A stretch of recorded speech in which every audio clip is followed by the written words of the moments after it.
Uhud ni maksudnya, siapa tahu maksud Uhud? Menyendiri. Menyendiri. Uhud tu maksudnya menyendiri, tunggal. Maksudnya tunggal. Dalam hadis Nabi sebut siapa yang solat jenazah dia akan mendapat satu qirah. Satu qirah. Siapa solat jenazah akan dapat satu qirah. Lepas tu Nabi cakap lagi, siapa yang mengiringi jenazah hingga ke perkuburan dia akan mendapat satu lagi qirah. Sahabat tanya, qirah tu apa ya Rasulullah? Nabi cakap qirah itu adalah pahala sebesar Bukit Uhud. Tu Bukit Uhud tu.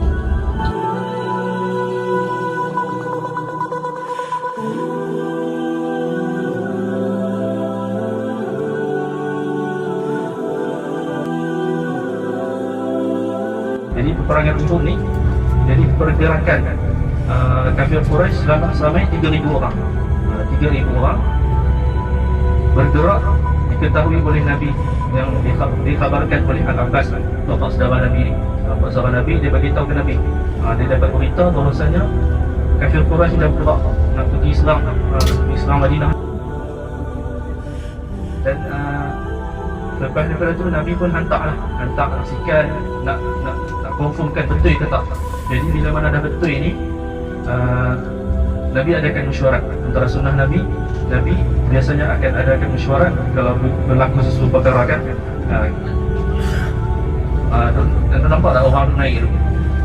Itu adalah Bukit Manah. Bukit Manah. Antara strategi Nabi meletakkan selama 50 orang tentera pemanah dekat situ. Peperangan berlaku pada hari Sabtu, pagi Sabtu tu. Pagi Sabtu, hari sebelum dia.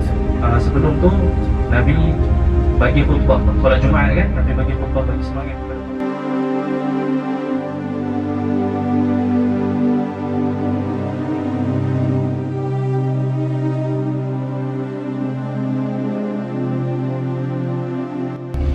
bila sampai kat sini.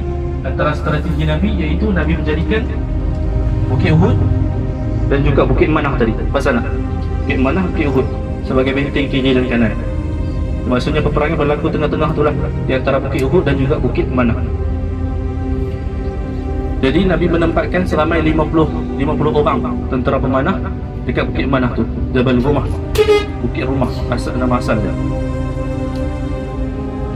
Bila Nabi menempatkan 50 orang pemanah itu untuk menghalang tentera berkuda kafir Quraisy yang diketuai oleh Khalid Al-Walid. Khalid Al-Walid ketika tu tak masuk Islam. Seramai 200 orang tentera berkuda, mereka ni nak serang daripada belakang. Bila nak serang daripada belakang, Nabi dah letak tentera pemanah tu untuk menghalang tentera berkuda ni. Dan bila mana pada fasa pertama, dia ada dua fasa peperangan Uhud ni. Pada fasa pertama, peperangan berlaku ni, Allah bagi kemenangan kepada umat Islam.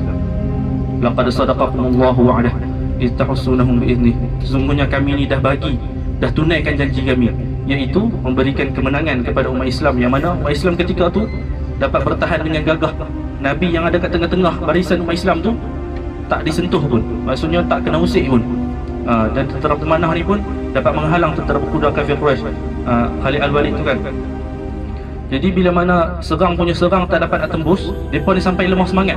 Tentera kafir Quraisy ni lemah semangat, mereka pun patah balik. Mereka patah balik, lari tinggal harta benda semua. Tinggal harta-harta yang mereka bawa daripada Mekah tu, kan. Jadi bila mana mereka tinggal, mereka lari habis semua. Tentera pemanah dari atas ni, atas bukit ni, dari jauh dah nampak. Dari jauh dah nampak harta yang kafir Quraisy ni tinggalkan. Jadi selama 40 daripada 50 orang tu, 40 orang ni turun, sedangkan mereka lupa pesanan Nabi. Antara pesanan Nabi apa dia?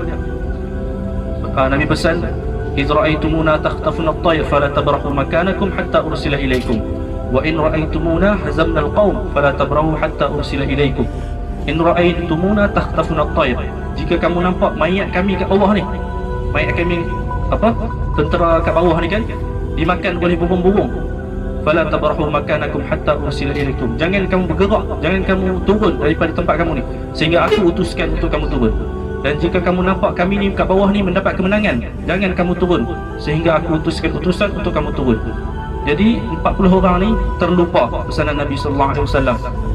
Niat mereka kita dah tahu. Niat asal mereka ni untuk mencari pahala jihad, tapi mungkin niat mereka ni tergelincir sedikit, dah nampak harta ni. Sebab Allah cerita dalam Quran, wa minkum man yuridu dunya wa minkum man yuridu akhirah. Sebahagian daripada kamu ni menginginkan dunia dan nampak harta dunia. Wa minkum man yuridu akhirah. Dan ramai lagi sahabat-sahabat ni masih lagi menginginkan akhirat.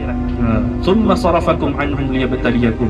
Kemudian kami tukarkan kemenangan kepada pihak musuh, iaitu bila mana Khalid al-Walid dari jauh dah nampak dah, maksudnya tentera pemanah ni tinggal sikit dah.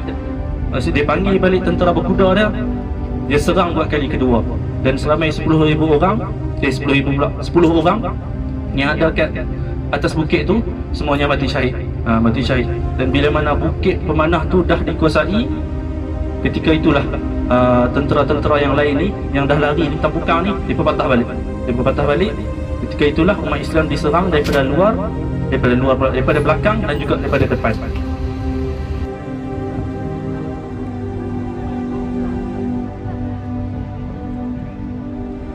Biasanya peperangan berlaku di situ. Kafir ni dia datang daripada sini, dan tentera berkuda dia pusing bukit ni, bukit pemanah ni. Maksudnya umat Islam kat tengah ni diserang daripada depan dan belakang. Ketika tu umat Islam kucar kacir, sangat kucar kacir. Ada yang mengatakan sehingga ada sahabat yang terbunuh sahabat sendiri. Ketika tu kata apa? Sangat teruk, sangat kucar kacir. Dan Nabi SAW pun berjuang sekali. Dan ramai sahabat-sahabat yang antaranya 11 orang dari golongan Ansar, mereka ni mempertahankan Nabi. Mereka menjadikan tubuh badan mereka ni benteng untuk Nabi. Dan Nabi pun hampir diserang juga. Ada seorang musuh ni, nama Ibnu Qami'an. Dia dapat dekat dengan Nabi, dia tetap bahu dan juga kiri dengan pipi Nabi. Nabi ni pakai mighfar. Mighfar ni satu topi besi yang mana kiri dan kanan ada rantai besi. Dan bila mana Ibnu Qami'an ni, dia tetap bahu dan juga pipi Nabi. Rantai yang ada kat pipi ni termasuk dalam pipi Nabi ni, sehingga patah gigi Nabi. Salah seorang sahabat, Abu Ubaidah ni, dia tak sanggup nak keluarkan besi daripada pipi Nabi ni. Yalah, dia tak sanggup nak tarik dengan menggunakan tangan, sebab tangan ni kita tak rasa kesakitan dah. Akhirnya dia tarik dengan gigi dia. Sebab dia nak merasa juga kesakitan yang Nabi alami. Jadi tarik dengan gigi dia, katakan gigi dia pun patah juga. Dan Nabi darah lah, mengalir darah Nabi yang mulia tu. Jadi Nabi pun diserang, dan Allah gambarkan dalam Quran, إِذْ تُصْعِدُونَ وَلَا تَلْوُونَ عَلَىٰ أَحَدٍ وَالرَّسُولُ يَدْعُوكُمْ فِي أُخْرَاكُمْ فَأَثَابَكُمْ غَمًّا بِغَمٍّ إِذْ تُصْعِدُونَ وَلَا تَلْوُونَ. Dan ketika mana kamu ini, umat Islam ketika tu berpecah belah kan, maksudnya sibuk nak melarikan diri, sibuk nak menyelamatkan diri sendiri. Wala taluna ala ahad.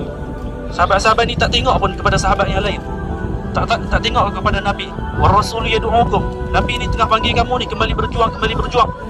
Fa asabakum ghamman bi ghammin. Allah timpakan musibah kepada umat Islam ketika tu dua kesedihan. Ghamman bi ghammin, kesedihan demi kesedihan. Iaitu kesedihan yang pertama apa dia? Umat Islam ketika tu mengalami kekalahan. Allah bagi kekalahan kepada umat Islam, dan juga harta rampasan perang pun tak dapat. Kesedihan yang kedua apa dia? Kesedihan yang kedua bila mana tersebarnya berita kematian Nabi SAW. Kita ulang balik. Salah seorang sahabat yang mati syahid iaitu Mus'ab bin Umair. Mus'ab bin Umair ni, dia adalah pemegang panji.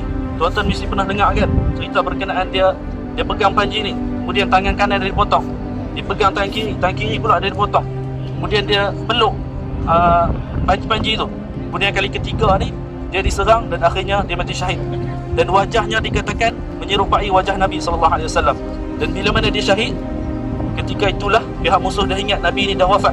Ketika itulah tersebar berita Nabi SAW wafat, Nabi SAW mati. Dan ketika itu umat Islam dah berpecah belah dah. Ketika tu makin teruklah, makin orang kata apa, makin tak bersemangat, sebab dah ingat Nabi dah mati. Sebab apa? Allah timpakan kesedihan yang kedua tu, iaitu berita Nabi SAW mati. Allah sambung lagi pada ayat tu, likai la tahzanu ala ma fatakum wala ma asabakum, agar kamu tak sedih pun bila mana kamu mendapati Nabi ni masih hidup. Dan itu adalah teguran Allah Subhanahu Wa Taala kepada sahabat-sahabat ketika tu pada tahun ketiga hijrah tu kan. Teguran Allah Subhanahu Wa Taala supaya apa yang terjadi selepas ini, sama ada nak kalah ke apa yang lebih penting adalah untuk kamu menjaga Nabi sallallahu alaihi wasallam. Apa yang lebih penting, kamu melindungi Nabi sallallahu alaihi wasallam. 11 orang sahabat Al-Ansar semuanya mati syahid mempertahankan Nabi sallallahu alaihi wasallam. Dan ketika itu berbaki 2 orang, Sa'ad bin Abi Waqqas dan juga Talhah bin Ubaidillah. Mereka dua inilah yang mempertahankan Nabi sampai mereka bawa Nabi sampai ke kaki Bukit Uhud dan bersembunyi kat situ. Bersembunyi kat situ. Jadi itu teguran Allah Subhanahu Wa Taala, ghamman bi ghammin likai la tahzanu ala ma fatakum wala ma asabakum. Allah timpakan tu disebabkan Allah nak tegur apa yang menimpa kamu dari segi kekalahan ke, dari segi kata apa, tak dapat harta pasal perang ke, dari segi luka-luka yang menimpa kamu ni, kamu tak rasa sedih dah bila mana rupanya Nabi ni masih hidup lagi. Masih hidup lagi. Dan selepas tu bila mana kafir Quraisy ni dah ingat Nabi sallallahu alaihi wasallam, Nabi, Abu Bakar, Umar, ketiga-tiga orang ni depa nak balas dendam, depa nak bunuh 3 orang ni lah. 3 orang ni sebab depa tahu bila mana 3 orang ni tak ada, Islam dah tak ada lah selepas daripada tu. Selepas daripada tu Islam takkan tak ada lah. Tak ada dah kalau 3 orang ni mati. Kan. Dan depa bila mana depa ni dah yakin 3 orang ni dah mati, depa tak serang Madinah. Sebab apa? Tujuan depa nak balas dendam je. Balas dendam sebab kekalahan di perang Badar. Jadi depa pun patah balik ke Mekah. Dan antara yang syahid seramai 70 orang sahabat Nabi sallallahu alaihi wasallam yang mati syahid. Ramai antaranya Sayyidina Hamzah. Masjid ni nama dia Masjid Sayyid Syuhada ataupun Masjid Hamzah. Sayyid Syuhada tu maksudnya Sayyid, ketua. Syuhada tu orang yang mati syahid, ketua orang yang mati syahid. Sahabat-sahabat yang mati syahid berkelimpangan lah kat sini. Dan dia dimakamkan di tempat kat mana dia mati. Dan di situlah dikatakan Sayyidina Hamzah mati syahid dekat situ. Dan selepas pemerintahan Muawiyah 50 tahun lebih kurang selepas kewafatan Nabi SAW, berlaku banjir besar dan orang kata apa, terungkap habis semua mayat-mayat. Dan ketika tu Muawiyah tukarkan perkuburan ke tempat sekarang ni, dalam pagar sekarang. Dan ada sebahagian sahabat-sahabat, bukan anak cucu sahabat-sahabat yang mati syahid ni, dia meminta kepada Muawiyah supaya dikuburkan sebahagiannya dekat Baqi' dan selebihnya dikuburkan dekat sini. Jadi itu adalah sedikit cerita berkenaan dengan peperangan Uhud dan cerita berkenaan dengan Hamzah ni, Wahsy, dengan Wahsy kan. Dia adalah sahabat kepada Bilal, tapi dia tak masuk Islam lagi. Dia seorang hamba kepada Jubair bin Mut'im. Jubair bin Mut'im ni dia tak puas hati dengan Hamzah. Sebab apa? Hamzah ni dah bunuh bapa saudara dia dekat peperangan Badar. Jadi dia tak puas hati, dia buat deal dengan Wahsy ni. Dia cakap apa? Bila hang dapat bunuh Hamzah ni, hang akan aku bebaskan. Hang ni. Jadi Wahsy ni dia tak Islam lagi. Dia pula seorang hamba. Apa yang penting adalah kebebasan je lah. Dia nak bebas. Jadi dia terima, dan pada hari peperangan tu dia ikut je Hamzah. Tepat pada waktu dia tombak. Dia tombak Hamzah ni sampai Hamzah ni syahid lah. Dan Wahsy pun dibebaskan. Dan selepas pembukaan kota Mekah, dia masuk Islam, Wahsy ni. Dan dia ada jumpa Nabi SAW. Dia minta maaf apa semua. Nabi maafkan Wahsy ni, tapi Nabi tak nak tengok muka dia. Sebab apa? Nabi ni sedih sangat apa yang berlaku kepada Hamzah. Jadi Wahsy ni dia tak jumpa Nabi selepas daripada tu. Dan selepas Nabi ni wafat, Abu Bakar dilantik jadi khalifah. Dan ada orang kata apa? Ada berlaku apa? Nabi palsu, Musailamah Al-Kadzab ni mengaku jadi Nabi.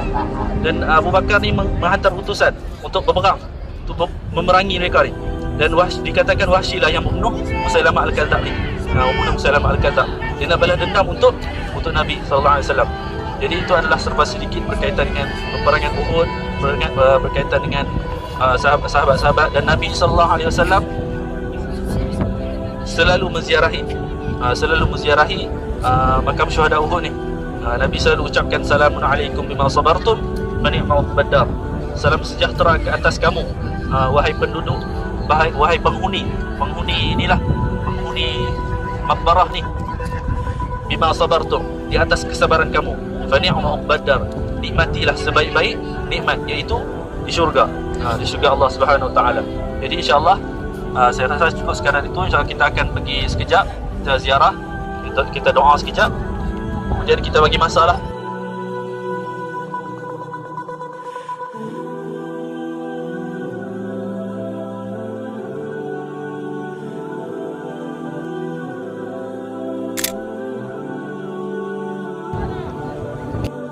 نسأل الله لنا ولكم العافية. اللهم يا الله لا تحرمنا من أجره ولا تفتنا.